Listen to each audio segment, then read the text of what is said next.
Hey everyone, what's going on? I am Tim Berzins from Amplified Vitality. Welcome back to another video. In this one, I want to share my experiences with my recent 5-day water fast.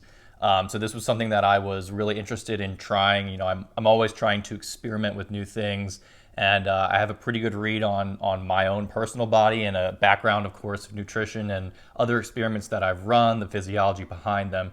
And so every time I try something new, I can really glean a lot of insights and a lot of understanding about what's happening, while also exploring any research that's around it, any biochemical reactions or pathways that I know are being activated during the experiment. And then, of course, the most important thing is the actual result, the actual experience, the actual change in the body that leads to a new insight, a new understanding about how something might work, or a new protocol that could actually help people to heal. That's really what we want, because we're trying to increase vitality in people. We're trying to increase health and well-being and longevity and all of that good stuff. And so it's really important that the experience always matters. Like the research is always secondary. The theoretical mechanisms are always secondary. It's always about the experience.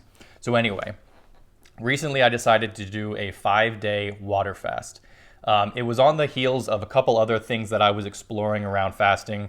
A month or two before I did the 5-day water fast, I had been reading a book called The Fasting Cure by Upton Sinclair. I think it's back in the 30s or 40s when he wrote this book. And he basically describes how he himself had cured himself from a lot of different mystery illnesses and general fatigue that was just there every single day, brain fog and stuff, by going on a longer water fast. Now, in this book, he goes to talk about how he went on a 12-day water fast, something very, very long. He mentions a lot of other examples, and he shares a lot of letters that people had wrote him about healing through fasting, all of which is, to me, really, really interesting, because if people are able to heal their mystery illnesses from something as simple as fasting, or really anything, if it's working in the real world, something's going on, something's really important. And of course, we also know that fasting is something that goes throughout history. All of the religious traditions talk about the healing benefits of fasting for not only spirituality, but also for the physical functioning of the body. So when something has that much backing, I think it's really important to look at it, to understand it. You can't just discard it as quickly as maybe you could some new recent fad drug or something like that, because there's not that length of history supporting it that people, far before we knew about science or physiology or the mechanisms, people were using it and getting results from it. So a lot of that ancient medicine, I think, can be really, really important to explore. That doesn't mean, of course, that it's all necessarily good. Some of it might have just been something that's, more of a placebo effect or something like that. However, with fasting, that does not seem to be the case. So anyway, after reading this book, I also watched a documentary. I think it's called Fasting, which is literally just called Fasting. And in that, they go through a bunch of different types of fasting protocols: water fasting, intermittent fasting, time-restricted feeding, and a couple other ones that they do. And the one that really caught my attention was the prolonged fasting, because they go through a clinic that basically does longer-term fasts and keeps track of their patients, the vital organs and all the physiological responses, to make sure that they're doing it safe. And there was a story about a woman in there who had suffered from very debilitating headaches that she could not escape no matter what she did for years and years and years on end. And after, I think it was around 21 days, she had 10 minutes of relief from her headache, which was more than she had ever had before. And so that 10 minutes of relief from her headache showed her that it actually was amenable to change, as they say in the documentary, that it actually could be cured with something. Up until that point, it was basically she basically thought she was stuck with it, that there was nothing she could do to change it. After going through this fast, she eventually got to the point where she started to heal. And then she broke the fast and started to refeed and wasn't completely cured yet. And so the idea was that she had to go back through repeated longer-term fasting protocols in order to continue the healing and go deeper and continue to heal. So after all that, I decided I wanted to try a fast. So I jumped right into it. I did a 2-day fast off the bat. But I had some social obligations coming up that weekend, and so I wasn't able to extend it past 2 days. And similarly, I also didn't necessarily break it as perfectly as I wish I had. I did start with some juice, and then I had a smoothie, But then later on in the day, I did have, something like a big sub or something with carbs in it, along with a couple of beers with my friends. So at this point, it was something that I had eased into it quickly, and it was only a 2-day fast, so it wasn't a long time that I was, without food. And I felt pretty good after that. I didn't notice anything crazy, but I felt all right. But I still had that itch of wanting to do a longer fast. And a few days after that, I tried to start a fast again, but it didn't really feel right. And then I broke it with some terrible food that I was craving. And I ended up that night having a fever and a headache. Maybe I was coming down with something at the same time, so it's kind of hard to judge. But anyway, that kind of pushed me off of fasting for a while. I didn't really want to experiment with it. I wanted to just heal, and then when the time was right, go into a longer term fast. Then, of course, all the stuff with the coronavirus happened, and so I was, not able to go to the gym, not able to work out. And it kind of occurred to me that this is probably the perfect time to do a longer term fast. I'm at home anyway. I'm going to be able to relax and rest and heal, and really make sure I'm drinking water and drinking some things to help curb my hunger and to help with the healing process. And so I decided to do it. I decided, let's do an open-ended fast. I didn't really set a time that I wanted to get to. Some people say that's not a good thing because you want to encourage yourself to get to the end. For me, it's not really an issue of willpower. I can stick to it as long as I want. It's more about I want to listen to my body and know that when my body tells me it's time to break the fast, then that's when I'm going to say, okay, it's time to break the fast. Listening to those cues and using your intuition.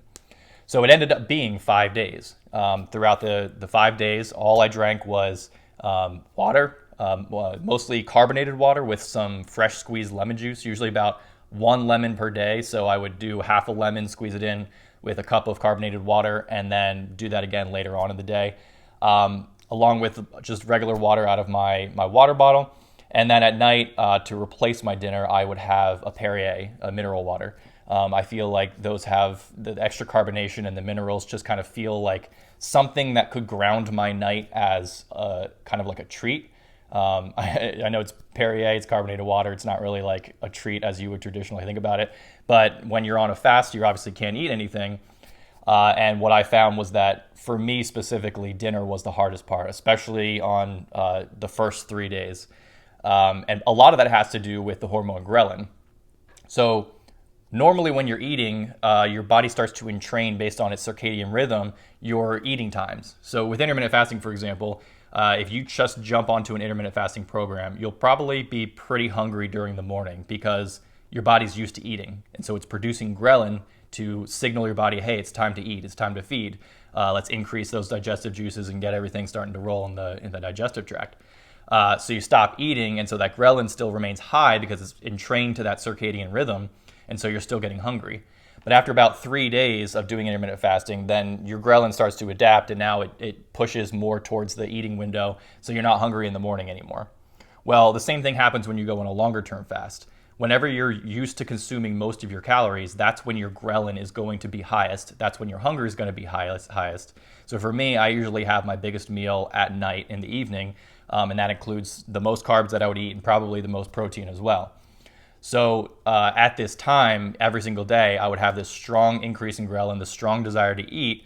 I would actually feel a strong time dilation effect where if it was 7, I would feel like 9. By the time 8 o'clock or 9 o'clock came, I would feel like it had been 5 hours or 7 hours. It felt like it was a really long time, but it was only an hour or two. And part of this is just that continual, your body continuing to spark up and say, hey, feed me. And you're like, okay, you got to suppress it down. Then it's like, boom, hey, feed me. Okay, you got to suppress it down. Using that willpower over and over again, I think adds to some of that time dilation effect versus, when you're just kind of in flow and time seems to go by really quickly.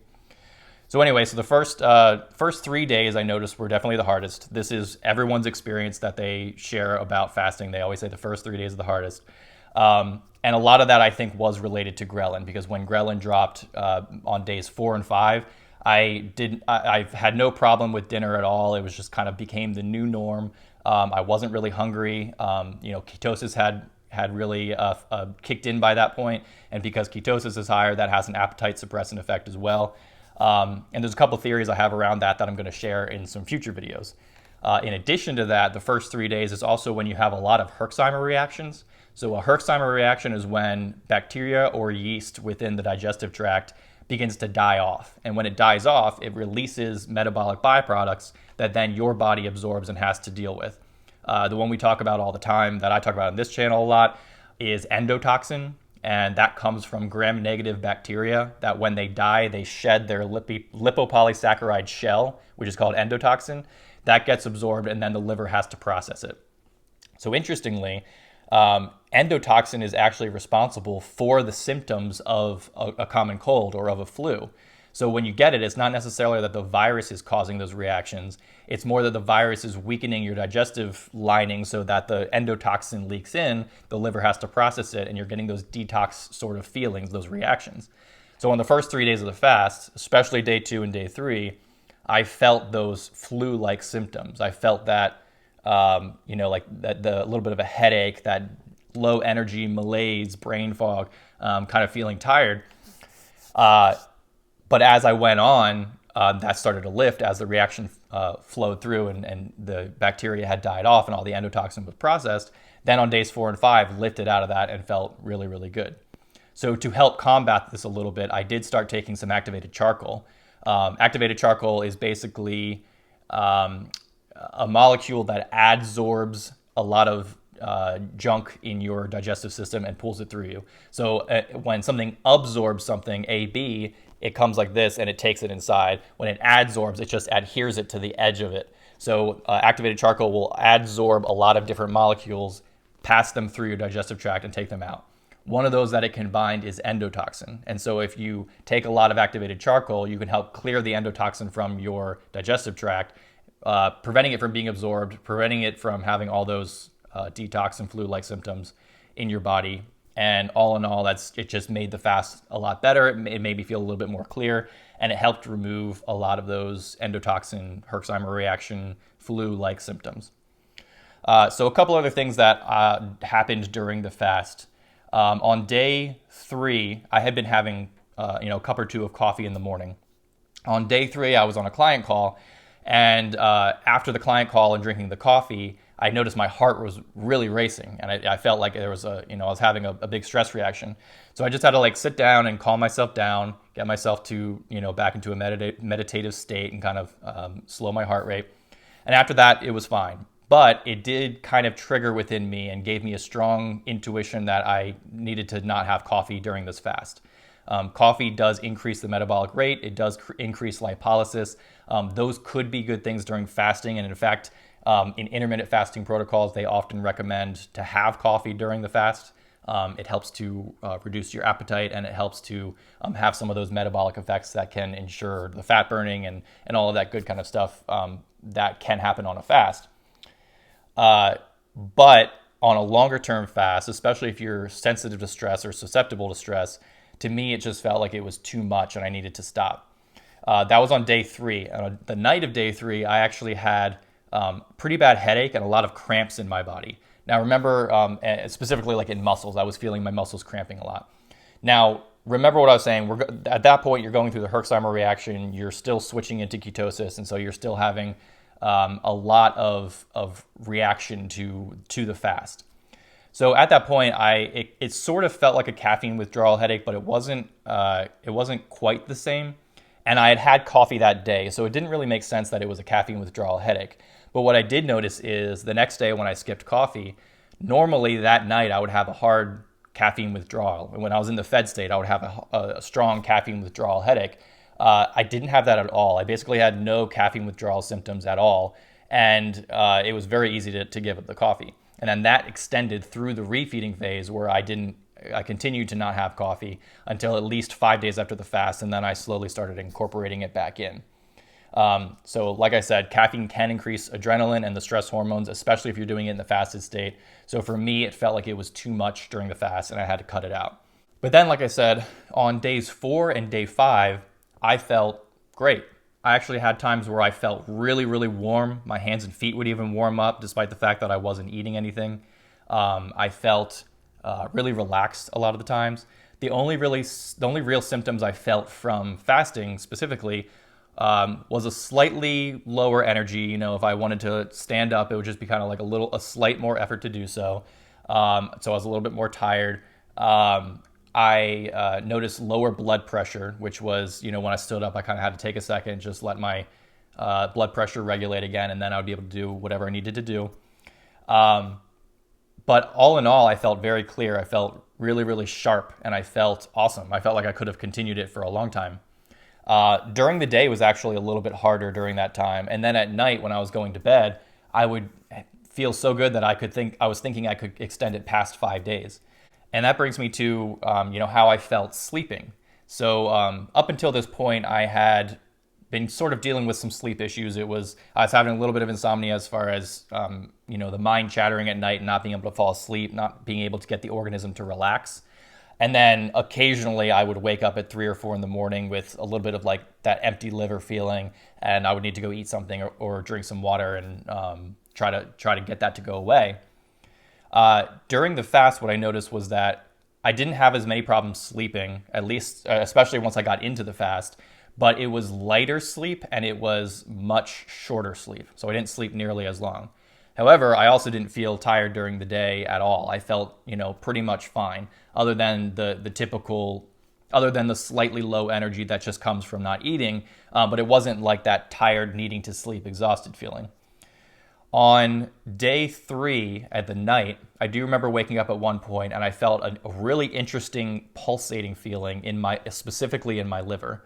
And the liver's been an area that I've been really focused on lately, something that I've been working on healing and working on restoring liver glycogen and hepatic insulin resistance. I talk about that in a couple other videos on my channel. So if you haven't seen those, make sure you go check them out. But anyway, so during the night, I felt this pulsating feeling, and it felt as if blood was being pumped through the liver in places that maybe it doesn't normally reach or doesn't normally pump as hard through. And it just felt like it felt really good. It was strange, but it was good. And after that pulsing ended up ceasing, I fell back to sleep and it was perfectly fine. There was no problems there. But other than that, I was pretty much sleeping fine. I had no problems with that. Then on the 5th day, I mentioned that I felt some low blood pressure symptoms. So on the 5th day, I woke up in the middle of the night and felt like my blood pressure was really low. I got up to pee and I felt like standing up was really hard, and then I just felt like overly heavy in the bed in a way that wasn't necessarily a good thing.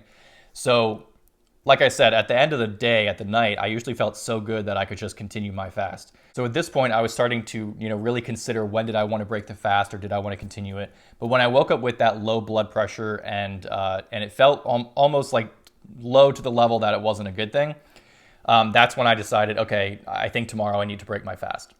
And so that leads me into the refeeding phase. Now, the refeeding phase, in my opinion, is just as important, if not more important, than the fasting phase. The fasting phase is when you clear out all the junk that has been hindering your organs and your cells from working properly. And the refeeding phase is when you regrow those organs back to their full capacity. And there's actually evidence that prolonged fasting does shrink the organs. And so you need this refeeding in order to expand them back out and to grow them again. This is part of the reason that I don't think keto diets are good for the long term, but I think they could have short-term benefits if used properly, because keto diets mimic the fasting state.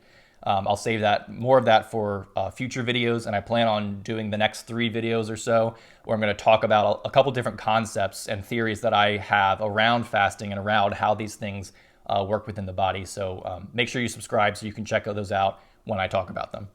But anyway, so the refeeding phase, I wanted to make sure that I did this perfectly, because that's when all the stem cell regeneration happens. That's when those organs regrow, like I said.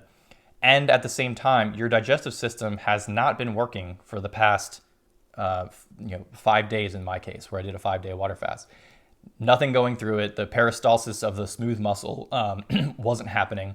So those muscles had a chance to relax and calm down and heal, but they hadn't been used. So it's like you don't want to jump straight back into eating, really dense, heavy food.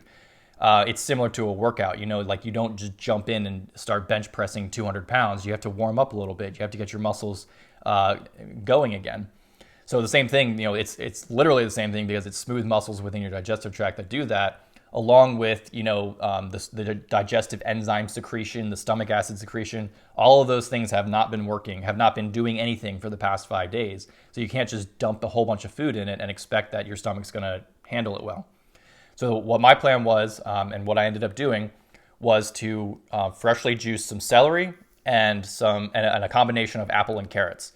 And the first day, just have celery juice and some apple carrot juice up until the night, and then drink a healing bone broth soup that I usually make once a week. It includes bone broth, some potatoes. Usually I'll put some chicken, some actual meat in there, but I didn't do this for the refeed. And then a ton of ginger, a ton of garlic, a ton of turmeric, and then some salt and pepper as well. So I love doing this soup. Normally, it always puts me in a relaxed state, always gives me a great night's sleep. And I knew that this was going to be an easy to digest way to start getting protein back in, to start ramping the system up. So what I noticed right off the bat was celery juice, which is barely any calories, but celery juice by itself filled me up for about 3 hours after I had a single glass of it. So again, your digestive system's really, slowed down, and it needs to kind of warm back up. And like I said, your ghrelin is really low, so you don't have those hunger cues coming on. Your digestive enzyme production is going to be much slower. And so even something really light will fill you up for a long time. So I had the celery juice, and then I had some apple carrot juice. Apple carrot juice has some more sugar in it, has a lot more calories compared to celery juice. And so that filled me up even more. So I gave a little bit of time before I went into the night meal for the bone broth soup. And then that night had a lot of this soup. Really wanted to get the fluids in, get the sodium back in, get the protein in, along with the garlic, ginger, turmeric, salt and pepper, restore all of those things back within the body. That night, slept really, really well. The next day, I wanted to do a smoothie, do some more juice, and then and some more of that soup as leftovers, and then finish with a real meal, like a meal that included some meat and included some starch. And all of that went perfectly well. Refed perfectly, felt really good while doing it. Still didn't feel super hungry, which is a little bit of an interesting thing, because when you're on the fast, you have these cravings and you're like, when I break my fast, I'm going to go treat myself to this thing. But then when you start refeeding, those hunger pangs completely disappear, because your body is just it's getting enough nutrition just by coming back into food. So anyway, I had no problem digesting that. Ended up sleeping great. Continued this until day 5. I wanted to make sure that I had a same amount of refeeding as I did fasting, easing back into it. So after 5 days, then completely be back on my normal diet. And I did all that, and the refeeding went perfectly smoothly, and everything went really well. So the question is, what effects from fasting lasted? If you have some little benefits of, feeling more energy, or, during the fast, or sleeping better, something like that, that's fine and great if it happens during the fast or during the refeed. But the real question is, does it stick? Does it actually cause something that heals, that leads you to a longer term benefit? So that's part of why I wanted to wait until now to do this video. This is about 2.5 weeks since I did this 5-day fast. And what I can now pretty reliably say is that the benefits that have stuck with me are much better improved sleep, a better stability and reliability of warm hands and feet after eating, and finally increased motivation and focus. So starting with the sleep, like I said, I had some insomnia issues before I did the fast. Then I had light, shorter sleep during the fast. But then after I refed, what I found is that there were a few days where I slept a lot. I slept like 10 hours and I took a nap or something like that during the day. But it was good sleep. It felt very restorative. And then after that, I could go to bed at 11 p.m. and just fall asleep. Whereas normally if I tried to go to bed at 11, I would be up until 12 or maybe even 1 with thoughts kind of racing in my mind. And then I maybe would wake up at 3 or 4 in the morning. This was not happening at all after the fast. I felt really, really good, slept really, really deep, woke up feeling really refreshed. And then that has stuck since then. And so if that was the only benefit I got, I would be very, very happy with this, because being able to sleep is so important. When you suffer from insomnia, it's just such a stressful thing to not be able to restore and recuperate, knowing that you have another day ahead of you where you have to be productive and output energy. And if you don't heal during the day if you don't heal during the night from having a good night's sleep, then it's going to be a hard next day. You're going to be less productive, and that stress just wears you down. So that's a wonderful benefit. I'm super happy with it. The next benefit that I noticed is that my hands and feet stay much warmer, much more reliably. When I eat my big dinner now, they get warm, stay warm, don't ease off of the warm at all, and then I am able to fall asleep perfectly fine. In the past, they would get warm for a while, and then after a little bit of time, they would start to ice up a little bit again. The reason this is important is because it shows that your nervous system and your cardiovascular system are relaxed. So if you want to think about the renin, angiotensin, aldosterone system, this is the system that regulates your blood pressure by contracting the blood vessels or relaxing the blood vessels. And so if your blood vessels are always contract, you have that hypertension type of thing, and you have low extracellular fluid volume, which is basically the blood and all this fluid that's outside of cells. If you have low volume of that and high blood pressure, it squeezes the blood out of your extremities and pulls it in towards your organs. And that's a tense and it's a tight state. It's a state of stress.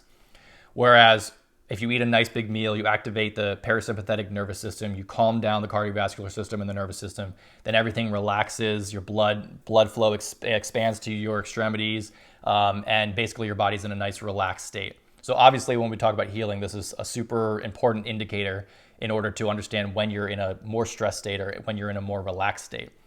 So after the fast, what I noticed is that I would get warm and stay warm.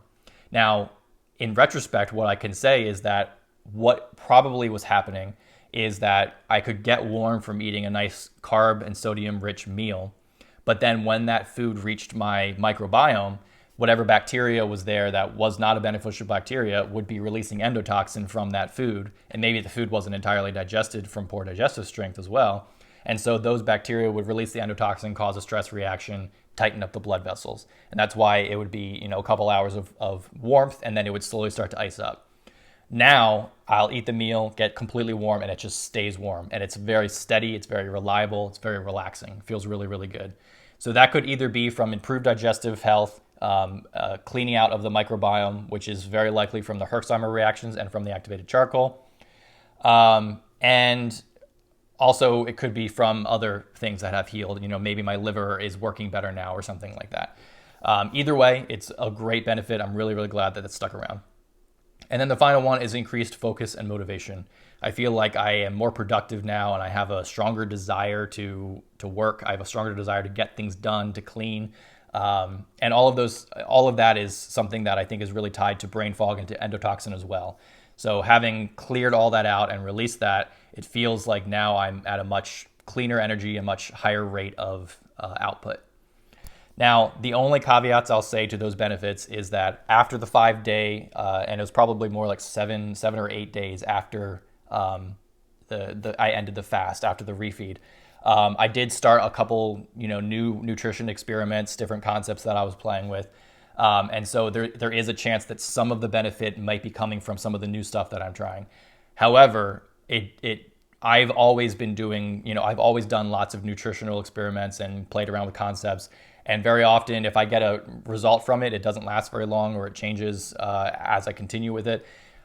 This feels very, very steady. And I can say that there is a big feeling of physiological difference from before the fast and after the fast. So if some of the benefits are from some of the new stuff that I'm doing, that's great. But there's definitely some improvement happening from the fast as far as reliability and stability. So in the long term, I'm going to keep track of this and see how I feel. And I definitely, after at least probably 2 or 3 months, I want to try to do another 5-day fast, see if I can get some more healing from a repeated round of doing this. So all in all, I think that fasting is really, really helpful. I really do think it's a beneficial thing for healing, especially for people who are dealing with mystery illnesses or dealing with constant fatigue and they just need a reset. The one thing that I'll caution, though, is to be very careful with how you do it. There are stories of people who have died doing 10-day water fasts or things like that. I think it's the exception rather than the norm. And I also think that because fasting attracts people who tend to be more sick to begin with, that there's a little bit of a bias in the effects of it. Fasting should be safe for most people, but if you have any deficiencies or if any other problems that might be contraindicated by doing fasting, then those are things you're going to want to keep an eye out for. So I definitely recommend doing it under medical supervision if you can. Make sure that you are around other people, so if anything happens, you're able to have help, have someone help you. And if you can, the best is to go to a fasting clinic, because they're going to keep track of all your vitals, and they're going to make sure you're safe. And it also gives you a nice little vacation and a little break from all of this. So it is something that if you're interested in, make sure you do your own research. Fasting is a very powerful tool, but it's very intense. It must be respected and it must be treated properly. It must be treated seriously. If you don't and you go into it just all willy-nilly and not really focused, then I think that that's when you're going to have some of those negative side effects. Now, to wrap all this up, I mentioned at the beginning, there was the story from that fasting documentary about the woman who had the headaches. And after 21 days, she was able to get a little bit of relief. During this fast, my girlfriend actually did it with me, and she did a 5-day fast as well.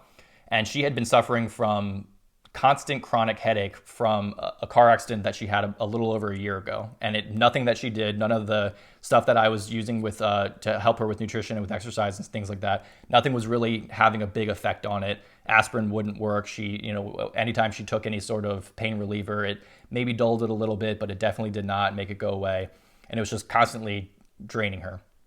After the 5-day fast, during the 5-day fast, she actually still had a little bit of the headache, but during the refeeding phase, and like I said, refeeding phase is so important. She actually had the first day without a headache at all. And she said it was the most incredible feeling to actually finally be free of that headache. And then over the course of the next few days as she refed, it came back and then it went away and then it stayed away and it did not come back again, and it hasn't come back to this day.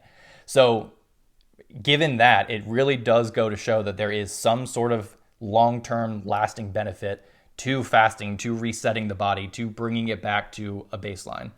There's a lot of people who have videos on YouTube that talk about fasting, that talk about the benefits of long-term fasting and autophagy and burning off the misfolded proteins. And there's all these people who have attested to the fact that there's a lot of benefits that can come from fasting. So it is something that I will wholeheartedly recommend, as long as it's treated with respect, it's treated seriously, it's done with awareness, and it's done with your own research, and preferably with medical supervision and people around you to make sure that you do it safe. I don't want anyone watching this video deciding to fast and then having something bad happen to you. Make sure that you are careful with this. Having said that, it does seem to have some really good benefits. In the next few videos, I'm going to be diving into some of my theories around how longer-term fasting can help, how it ties into the bioenergetic principle, because it would seem at surface level that fasting does not tie into the bioenergetic principle, in the sense that fasting causes more stress to your body. However, I am a strong proponent that not all stress is bad, and appropriate stress in the right way actually increases the energy production of the cells and restores natural balance to the body so that you can actually function at higher levels. So I'm going to go into a lot of these different theories and kind of share those with you. I'll try to make them a little bit shorter videos, so they're not, a half an hour like we have going today. And a lot of my other videos are half an hour. I'll try to keep them a little shorter so that I can share them more quickly with you, give you a little soundbite information, and so you can have more consistent flow of some of this stuff that I'm talking about. So with all that, I hope that you enjoyed my rambling about my experience with fasting. I wanted to make sure that I included everything that I experienced during the fast in this video, so that I could share my anecdotal firsthand experience. I think the anecdotal experiences are really, really important. Obviously, it helps to have research backing things up or to have physiological mechanisms. But like I said, your experience is what's most important, especially because for you, you're an individual, N equals 1. There is, if you're an outlier in the research or whatever, then doing what everyone else is doing is not going to help you. You have to look out your individual physiology, your individual experience, and make sure that you're doing what's right for you and for your body. That's why it's so hard to make blanket recommendations that are going to work absolutely for everyone. Nutrition is a soft science for that reason. There's so much fluctuation and variability. So, my anecdotal experience with this fasting is that it's really, really helped. I think that your body has natural healing ability, that when you let go and allow it to heal, that it will actually do those healing processes for you. So with all that, I hope you enjoyed the video. Please subscribe to my channel to make sure that you keep up with the future videos I have on fasting. I'm going to be talking about ketosis. I'm going to be talking about Herxheimer reactions. I'm going to be talking about the organ shrinkage and regrowth and stem cell regeneration. I have a lot of really cool stuff to share with you on that, and I'm really, really excited about it. So make sure you subscribe for that content. Give me the thumbs up if you like this video. Leave me a comment. Let me know if you've done fasting, if you enjoy it, if you have heard other stories, or if you're interested in it. Just let me know. I love having conversations in the comment section, so make sure that you leave something below. And of course, share this with anyone that you think might enjoy it. I think that, there's a lot of research showing that fasting can boost immunity. So it could be something that during this time, having a higher immune system could be something really beneficial for people. So that can really help if you want to share this video. With all that, please have a wonderful day, and I will speak to you guys again really soon. Peace.